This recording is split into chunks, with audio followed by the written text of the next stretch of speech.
Bonjour, mercredi 2 mars, il est 11 heures. Le Magic Trader n'a pas eu lieu, ils n'avaient plus le temps. Et de toute façon, c'est vrai que ça dure de moins en moins longtemps, donc difficile d'exprimer, si vous voulez, une stratégie, une idée.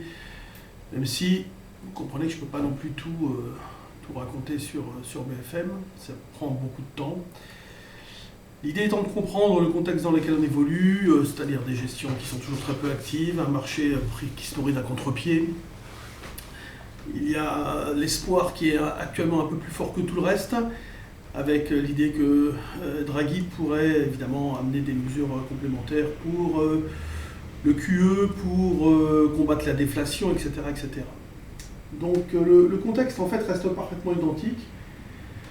Qu'est-ce qui est remarquable, qu'est-ce qui est à remarquer aujourd'hui, c'est le fait qu'on ait bien validé le 445, c'était mon objectif partant de 4310, une zone neutre, mais partant de 4310 à l'achat pour aller chercher 4445. Si on commence à franchir donc 4445, on sera plus systématiquement à l'achat, mais je ne me fais pas d'idée sur la tendance, si vous voulez. Je me dis, ils n'ont pas payé 4000, est-ce qu'ils vont payer 4005 ? Non, bien sûr que non.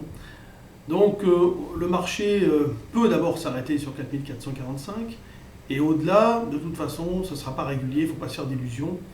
Un peu comme on avait eu en juillet, juste avant la baisse, là où je disais c'est quasi impossible que le marché poursuive.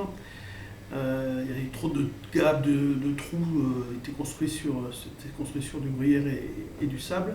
Là, bon, c'est un peu identique, si vous voulez, on a un marché qui a fait plusieurs gaps à cause du contre-pied, à cause de l'algo, à cause qu'il n'y avait pas de contrepartie, tout simplement. Le marché avançait sans rencontrer de résistance. Donc là, à l'instant T, je viens d'acheter quand même un petit peu à 20 là.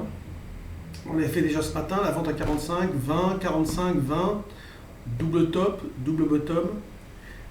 Après, si le marché stabilise sur 20, en général, ce que je fais, c'est que l'anticipation à l'achat sur le niveau support peut être transformée en signal technique si jamais il y a une stabilisation. Pour déclencher un signal, il faut une stabilisation, minimum. Donc là, tant que nous sommes dans cette situation d'anticipation, je garde un petit solde à l'achat et j'y vais tout doucement de toute façon. Ensuite, l'idée principale ce matin, c'était peut-être d'acheter aussi vers 4405, qui est le niveau important suivant, qui est, on va dire, le plus important, pour, alors d'abord, permettre, si vous voulez, un écart suffisamment important à la hausse et garder des probabilités de rebond intraday. Donc 4405. Ça ouvre la porte plus large, si vous voulez, vers les 4445, l'écart est plus important. Et jusqu'à ce niveau, on va dire que le marché conserve un maximum de chances de rebondir dans la journée. Le niveau suivant, c'est 4380.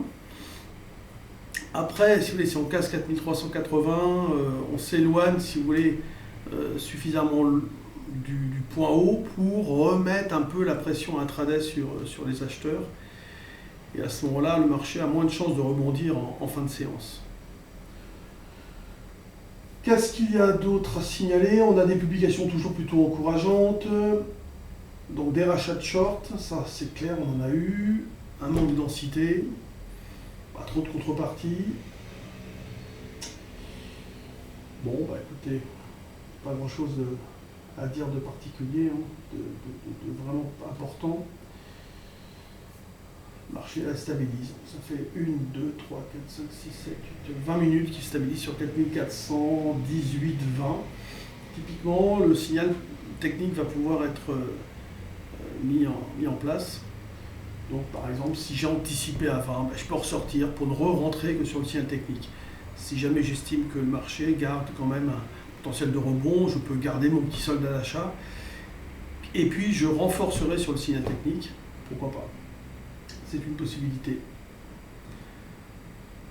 Le Rodol, on est pareil dans une zone biais baissier quand même, nœud biais baissier.